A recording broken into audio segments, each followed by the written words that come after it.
안녕하세요, 무지성입니다. 3월 4일 오후 8시 반이고요. 1월부터 지금 3월이 지났는데 올해는 반등에 초점을 맞추는 게 맞다. 제가 상승을 예언하면서 2, 3월 달에 대한 시나리오도 사실 이미 다 짜여져 있었습니다. 이미 짜여져 있었고 그 부분에 대해서 말씀드렸죠. 1월 강한 상승과 그리고 알트코인 그리고 조정 2, 3월에 대한 조정 방향성 그리고 디테일한 부분 차트적으로 23.2K가 만약에 깨졌을 시 이런 급락이 나올 수 있다 라는 말을 정확하게 이탈 시 급락이 나올 수 있다 라는 부분까지도 상당히 디테일하게 여러분들한테 관점을 공유하고 있습니다. 지난 영상과 멤버십 글에 다 나와 있고 기술적 분석 그리고 큰 뷰에 대해서 말씀드려 볼까 합니다. 가파르게 올랐던 비트코인은 모두가 상승장을 기억을 하실 텐데 적어도 이런 상승장이 우리에게 두 번의 기회가 있었습니다. 결국 월봉으로 따졌을 때 11월과 정도 그 한 달 주기 사이 걸쳐서 폭등장이 왔죠. 그러나 결국 이러한 것들은 위에서 매수를 했던 사람들은 시체가 되었고 강하게 물리게 되었어요. 마찬가지로 지금은 되게 작은 느낌이지만 17년도 당시에는 차트를 다시 한번 확대를 해보면 이런 시체가 만들어지고 오랫동안 긴 행보 하락을 거쳐서 반등장이 왔습니다. 우리는 이렇게 접근하는 게 어떨까 싶어요. 현재 다시 한번 이 고점을 넘긴다 라는 관점을 가진 사람은 없습니다. 뭐 있을 수도 있겠지만 제가 유튜버나 여러가지 커뮤니티를 보았을 때 그런 관점을 가진 사람들은 거의 극히 드물어요. 그런데 이때 당시는 어땠을까요? 이때 당시는 추가 하락을 기대하는 사람이 훨씬 많았습니다. 경제적 악재와 뉴스, FTX의 파산, 그리고 최근에 나왔던 이 악재, 실버브리트 악재가 있었죠. 그러나 이 차트라는 것은 결국 매도와 매수를 이미 하기 때문에 기사가 나오기 전에 이미 물량은 다 정리가 된 상태예요. 그래서 제가 차트적으로 조심해야 될 자리를 계속해서 알려드릴 때 그런 부분이 깨지면 정말 급락이 나오고 이런 부분을 지지하면 반등이 나오는 겁니다.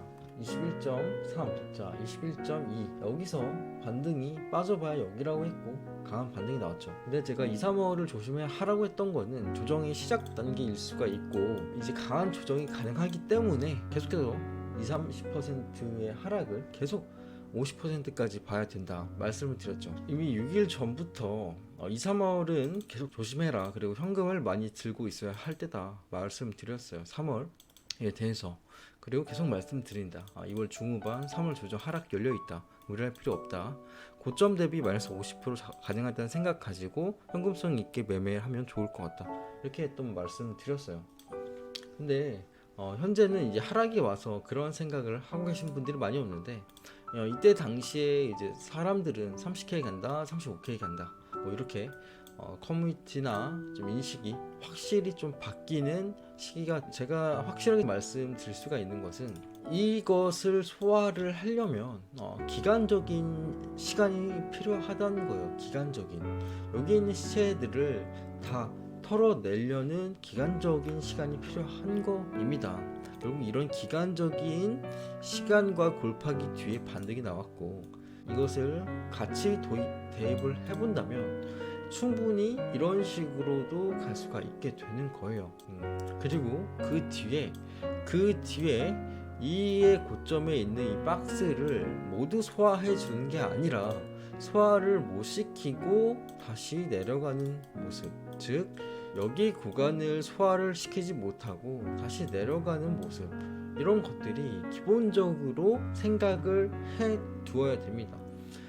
이미 저는 12월 달부터 이번 년 2023년도의 그 계획과 방향성을 미리 세워 두었어요. 근데 여러분 같은 경우는 아마 아무런 계획이 없거나 인사이트가 이제 좁다 보니까 그리고 부정적인 악재 뉴스가 많다 보니까 이거 진짜 이때라도 손절해야 되는 거 아닌가? 라는 생각을 하면서 여기서 손절하신 분들도 상당히 많으실 거라고 생각을 합니다. 그러나 지금 이 자리 같은 경우는 멤버십에도 말씀을 드렸지만 기본적으로 추세가 깨질 수 있는 자리예요. 깨질 수 있는 자리 보이시죠? 여기서 한번 추세가 다시 한번 반전이 일어났지만, 자, 이런 식으로 여기에 매물대가 다시 한번 시체가 쌓일 수 있는, 보이시죠? 다시 한번 여기 차트를 생각을 해보고, 자, 이것을 캡처를 해서 복사해서 다시 일봉으로 가져와 보겠습니다.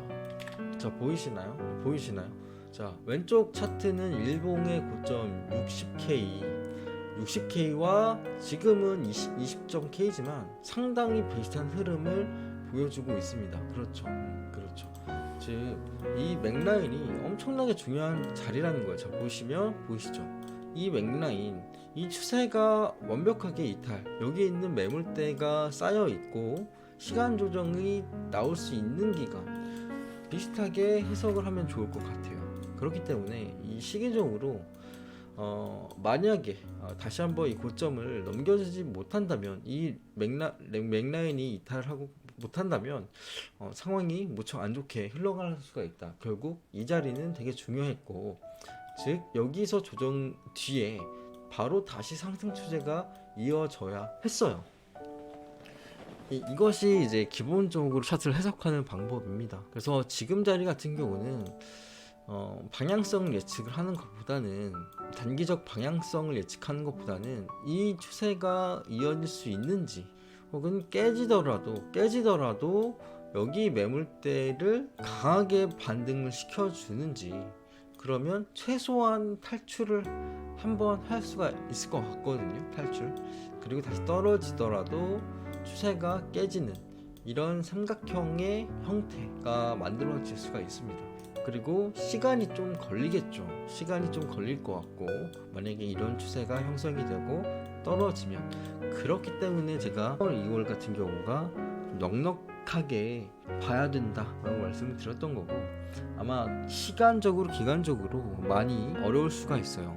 원래 선물 거래를 하시는 분이 아니었다면, 특히나 현물 같은 경우가 아주 어려울 겁니다. 근데 이 현물장이 만약에 정말 어렵다면, 정말 제가 1배 쇼빵을 만든 이유가, 1배 쇼빵을 이런 해칭 수단, 즉 현물로 수익을 내기 어렵기 때문에 만든 거고, 이 큰 방향성에서 저는 이 매물대를 깨지 못하고 내려갈 경우를 대비해서 숏에 대해서 연구하고 공부하는 방이거든요. 그렇기 때문에 현재 만약 물려 계시고 힘든 분들은 지금 이 싸움에서 졌다고 너무 낙담하지 말고요. 아직 전쟁은 끝나지 않았어요. 근데 지금 1차 지금 점령지가 털렸다고 나머지 보급 창고와 이제 서민들이 있는 방어선까지 뚫리게 그냥 둘 수는 없지 않습니까? 그렇기 때문에 싸움에서 만약에 졌고 리스크를 지금 갖고 계신 너무 가치적인 투자만 생각을 하지 말고 차트적인 부분을 고려를 해야 된다. 이제 가치 투자할 수가 없는 게, 코인 자체가 대부분의 코인이 가치가 없어요. 그 부분을 빨리 인식을 하고 항상 뉴스와 반대될 수 있다라는 생각을 가지고 좀 이 시장에 임해야 되지 않을까 싶습니다.